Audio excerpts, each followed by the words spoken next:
तो लो भाई, फिर से ससुराल जाने की बारी आ ही गई। शायद मेरा अकेले रहना हरीश को हजम नहीं होता। जस्ट किडिंग, ऐसा नहीं है। इस बार काम मेरा था तो मुझे जाना था, और अहमदाबाद बीच में ही पड़ता है, तो हम लोग मतलब मेरे ससुराल में होते हुए जाते हैं कि एक एक दो नाइट वहाँ रुकेंगे। फिर मुझे जाना था अपने मायके कुछ काम के लिए, तो मैंने सोचा कि अहमदाबाद जाते हैं, उसके बाद वहाँ दो दिन स्टे करते हैं, उसके बाद वहाँ से हम लोग चले जाएंगे मेरे मायके माउंट।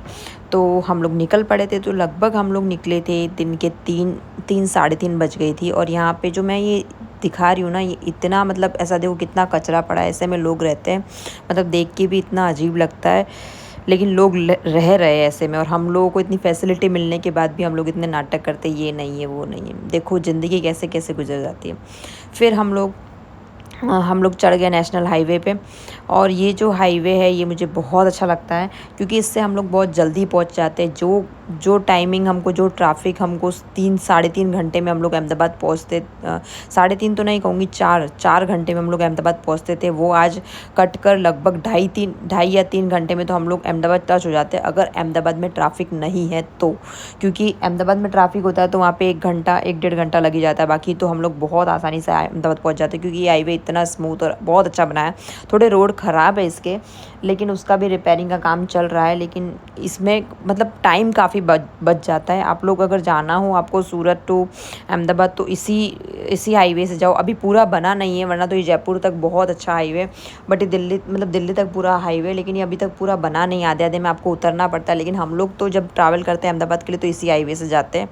और फिर हम लोग थोड़ी देर यहाँ पे रेस्ट किया। और हाँ, यहाँ बीच में रेस्ट मतलब रेस्ट रूम वगैरह सब कुछ है यहाँ पे। जो भी आपको वॉशरूम वगैरह जाना हो तो आपके लिए यहाँ पे कुछ फूड के लिए भी है, और आपको रेस्ट रूम वगैरह सब मिल जाएंगे। और अच्छे अच्छे फूड के ऑप्शन भी है, जैसे ना ब्रेकफास्ट, लंच, डिनर सबके ऑप्शन है यहाँ। जगदीश फरसान वगैरह सब कुछ है, मतलब गुजरातियों की सारी आइटम मिल जाती है। राजस्थानी कम मिलता है, लेकिन गुजरातियों की मिल जाती है। और सबसे पहले हम लोग खाने से पहले दीव के लिए कुछ लेने पहुंच गए, क्योंकि दीव जब भी ये सारी चीज़ें देखती है तो दीव पहले जिद करती है कि पहले मैं अपना लूँगी, उसके बाद आप लोग कुछ खाओगे।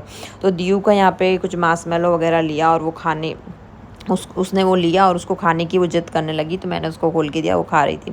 उसके बाद हम लोग हमारी आइटम पे पहुंच गए कि हमको क्या खाना है। और सबसे बड़ी बात ये है कि मेरे को खाने में कुछ पसंद ही नहीं आता। जब मैं ट्रैवल करती हूँ तो मुझे सिर्फ़ और सिर्फ चाय पसंद है, पता नहीं क्यों। मुझे चाय पीना बहुत पसंद है। शाम का टाइम था, हम लोग चाहते तो कुछ खा भी सकते, लेकिन मेरे को चाय पीनी थी। और मुझे चाय पता नहीं क्यों, मुझे चाय बहुत ही पसंद है। मैं चाय इतना छोड़ने की कोशिश करती हूँ, फिर भी नहीं छूट पा रही है। तो हम लोग यहाँ रुके, तो मैं चाय मंगाई, मैंने मेरे लिए चाय मंगाई और साबूदाना खिचड़ी मंगाई थी, जो कि इतनी बकवास आई थी। कभी भी आप लोग ट्राई करो तो प्लीज़, ये उदीपी वगैरह पता नहीं क्या लिखा है यहाँ पे, उदीपी है शायद रेस्टोरेंट का नाम। चाय बहुत अच्छी थी, लेकिन आप लोग कभी यहाँ की साबूदाना खिचड़ी मत खाना। इतनी बकवास थी और इतनी ख़राब थी। साबूदाना खिचड़ी बिल्कुल टेस्टलेस थी, बिल्कुल अच्छी नहीं थी, मुझे तो बिल्कुल पसंद नहीं है। और हम लोग फिर से वापस निकल गए हमारी गाड़ी में वापस जाने के लिए। और जब भी ये हम लोग ट्रैवल करते हैं तो मैं कभी भी गाड़ी में नहीं सोती हूँ, क्योंकि मुझे पता है कि जो चला रहा है ना गाड़ी, उसको अपन को देख के ज़्यादा नींद आती है। तो मैं उनका टाइम पास ज़रूर करती हूँ बातें करके, लेकिन सोने का कभी नहीं करती। और ऑलमोस्ट हमको रात हो चुकी थी, 9 बज गए थे। आज ट्रैफिक नहीं मिला, 9 बजे हम लोग पहुँचे हैं। फिर लिफ्ट से ऊपर चढ़े, और हम लोगों को रात तो हो ही गई थी। और फिर हम लोग रात को 9 बजे तक घर पे पहुँचे, और घर का दरवाज़ा खोला, और उसके बाद देखो हरीश यहाँ बच्चों की साइकिल चला रहे थे। और ये मैं मॉर्निंग का है, सुबह उठकर नाइट ड्रेस नहीं पहनते हम लोग, यहीं